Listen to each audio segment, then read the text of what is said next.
بسم اللہ الرحمن الرحیم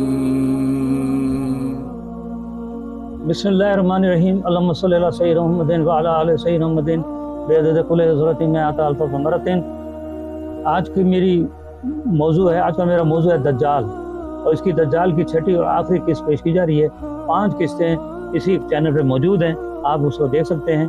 یہ بہت اہم قسط ہے، اور اس میں ایک آخری حدیث بیان کی جائے گی جو کہ بہت بڑی حدیث ہے۔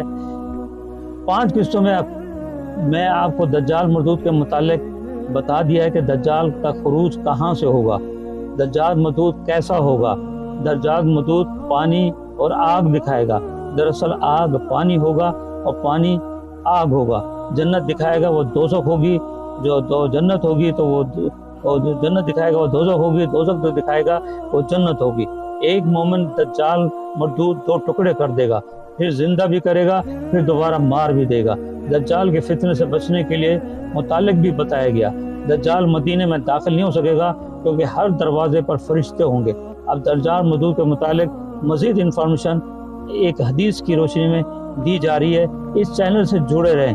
اتنی ساری احادیث آج تک کسی علماء نے اپنے پاس نہیں سنائی ہوگی، بلکہ میں پڑھ کے بھی سناتا ہوں اور حدیث دکھاتا بھی ہوں، اور دوسرا اس ویڈیو کے آخر میں وہ حدیث کو منسلک بھی کرتا ہوں۔ آج جو ہے وہ جو حدیث ہے وہ اس کے متعلق صحیح مسلم کے اندر ہے، اور صفحہ نمبر 757 سے لے کر 762 تک ہے۔ حدیث نمبر ہے 5285۔ کتاب ہے الفتن، حضرت ابن بریدہ رضی اللہ عنہ سے روایت ہے، اور باب ہے جساسہ کے قصے کا بیان۔ جب رسول اللہ صلی اللہ علیہ وآلہ وسلم اپنی نماز سے فارغ ہوئے تو آپ مسکراتے ہوئے ممبر پر بیٹھ گئے اور فرمایا تم میں سے ہر شخص اپنی جگہ پر بیٹھا رہے۔ پھر فرمایا کیا تمہیں معلوم ہے میں تمہیں جمع کیوں کیا ہے؟ تو صحابہ کرام نے عرض کیا اللہ اس کا رسول بہتر جانتا ہے۔ آپ صلی اللہ علیہ وآلہ وسلم نے فرمایا اللہ کی قسم میں نے تمہیں کسی رغبت دینے کے لیے یا ڈرانے کے لیے جمع نہیں کیا، کیونکہ تیمہ داری جو نصرانی تھا وہ میرے پاس آیا، اس کی بیعت کی اور اسے اسلام قبول کیا۔ اس نے مجھے ایک حدیث سنائی جو اس عزیز کے موافق تھی جو میں تمہیں دجال مسیح اور دجال کے متعلق بیان کرتا تھا۔ اس نے مجھے بتایا کہ بنی لہم اور جذام کے 30 آدمیوں کے ساتھ سمندری کشتی میں سوار ہوئے سمندر میں طغیانی میں تھا۔ اس کی موجیں سمندر میں 1 ماہ تک اکن سے کھیلتی رہی، پھر انہوں نے ایک سمندری جزیرے میں پناہ لی یہاں تک سورج غروب ہو گیا۔ وہ چھوٹی چھوٹی کشتیوں میں بیٹھ گئے اور جزیرے کے اندر داخل ہو گئے۔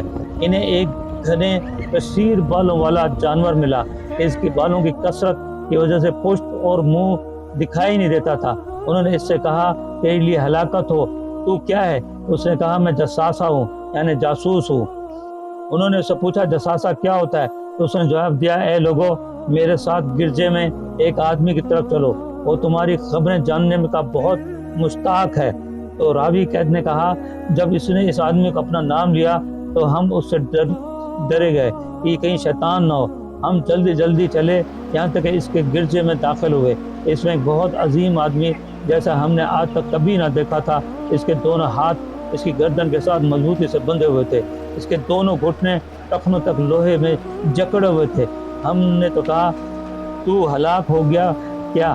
اس نے جواب دیا تم میری خبر جاننے پر قادر ہو گئے ہو، اور تم اپنی خبر بتاؤ تم کیا ہو؟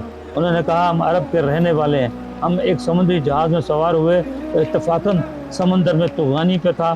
پھر سارا واقعہ بیان کیا جو اوپر بتا چکے ہیں۔ ہم جلدی تیرے پاس پہنچ گئے، ہمیں اس بات کا اندیشہ تھا کہ کہیں جن نہ ہو۔ اسے پوچھا بسان کی کھجوروں کے متعلق مجھے بتاؤ۔ ہم نے پوچھا ایسی کون سی چیزیں تم خبر چاہتے ہو؟ اس نے کہا میں اس کھجور کے متعلق پوچھتا ہوں کیا وہ پھلدار ہیں؟ ہم اسے جواب دیا ہاں۔ اس نے کہا ہم عنقریب وہ پھل نہیں لائیں گے۔ پھر اس سے پوچھا قبرستان کے سمندر کے متعلق خبر دو۔ ہم نے کہا اس کی کون سی چیز کو تم معلوم کرنا چاہتے ہو؟ اس نے کہا اس کے پانچے میں کیا ہے؟ انہوں نے کہا وہ وافر مقدار میں پانی رکھتا ہے۔ اس نے کہا عنقریب اس کا پانی ختم ہو جائے گا۔ اس نے کہا مجھے زغر کی چشمے کی خبر دو۔ تو انہوں نے کہا اس کی کون سی بات معلوم کرنا چاہتے ہو؟ اس نے کہا اس کے چشمے میں پانی ہے، کیا چشمے کے مالک اس پانی سے زراعت کرتے ہیں؟ تو ہم نے کہا ہاں اس کا پانی کثیر ہے اور اس کے رہائشی اس کے پانی سے زراعت کرتے ہیں۔ تو اس نے کہا مجھے ہمیں بین کی بنی نبی کی خبر دو۔ اس نے کہا تو نے جواب دیا، انہوں نے کہا مکہ سے ہجرت کی اور یثرب میں رہائش پذیر ہو گئے۔ اس نے پوچھا کیا عربوں نے اس سے جنگ کی ہے؟ تو ہم نے کہا ہاں۔ تو اس نے کہا اس نے ان کے ساتھ کیا سلوک کیا؟ ہم نے کہا وہ اپنے قریب عربوں پہ فتح یاب ہو گئے اور انہیں اطاعت اختیار کر لی ہے۔ پھر اس نے کہا یہ کیا یہ ہو گیا ہے؟ ہم نے کہا ہاں۔ اس نے کہا ان کے لیے بہتر ہے، انہوں نے اس کی اطاعت کر لی۔ اب تو میں خبر دیتا ہوں کہ میں مسیح اور دجال ہوں اور ان قریب مجھے خروج کی اجازت دی جائے گی۔ میں خروج کروں گا، ساری زمین میں سیر کروں گا اور 40 دن میں مکہ اور مدینہ کے علاوہ ہر بستی میں جاؤں گا، اور دانوں میں میرے اوپر حرام ہے۔ جب میں ان میں سے کسی ایک جگہ جانا چاہوں گا تو فرشتے تلوار سونت لیں گے اور اس کے ہر گھاٹی پر فرشتے اس کی حفاظت کریں گے۔ حضرت فاطمہ بن قیس نے فرمایا کہ رسول اللہ صلی اللہ علیہ وسلم نے فرمایا اپنی انگلی منبر میں ماری اور فرمایا یہ طیبہ ہے، یہ طیبہ ہے۔ یوں ہی مدینہ منورہ سنو، کیا میں تمہیں یہ چیزیں پہلے ہی بیان کر دی تھی؟ تو انہوں نے کہا عرض کی ہاں جی ہاں۔ آپ صلی اللہ علیہ وسلم نے فرمایا مجھے تیمارداری کی حدیث سے نے خوش کر دیا ہے، کیونکہ اس کے مطابق تھی جو میں تمہیں بیان کرنا تھا، اور مکہ اور مدینہ کے متعلق دی ہوئی خبر کی تصدیق ہوگی۔ سنو، دجال شام یمن کے سمندر میں ہے نہیں، بلکہ وہ مشرق کے جانب ہے، وہ مشرق کی جانب ہے، اور اپنے ہاتھ سے مشرق کی طرف اشارہ کیا۔ دجال مردود کے خروج کے متعلق احادیث سنائی گئی۔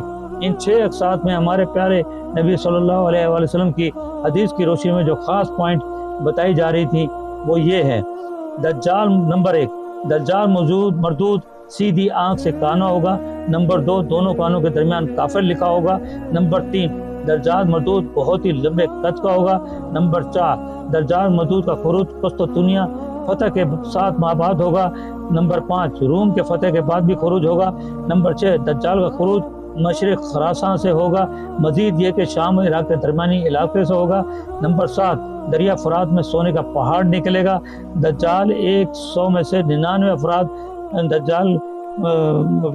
افراد مارے جائیں گے۔ نمبر 8، مشرق سے شیطان کی چوٹی نکلے گی۔ نمبر 9، دجال مدینہ سے باہر کھاری زمین پہ اترے گا۔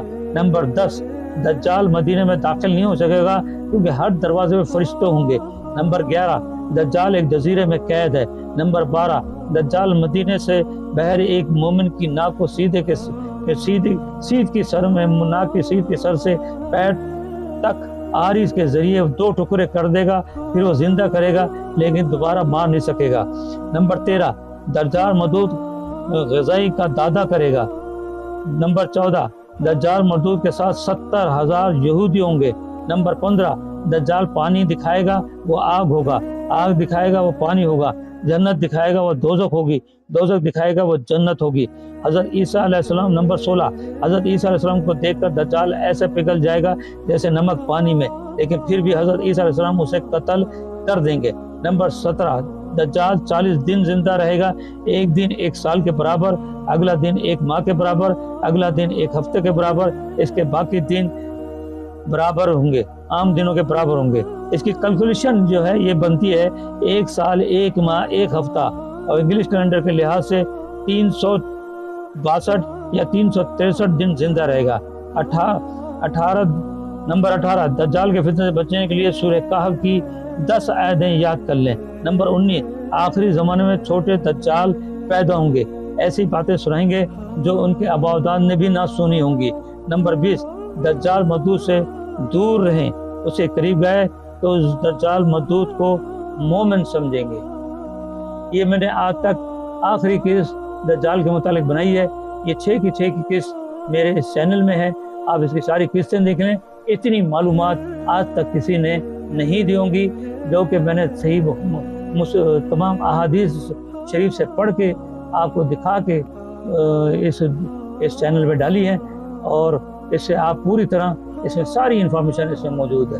اللہم صلی اللہ سیدنا محمد وعلی آل سیدنا محمد بعدد کل حضرت میں اللہ، ہمیں ان کے رس و جلال جن پہ تیرا انعام ہوا، ان کے رس و جلال جن پہ تیرا غضب ہوا۔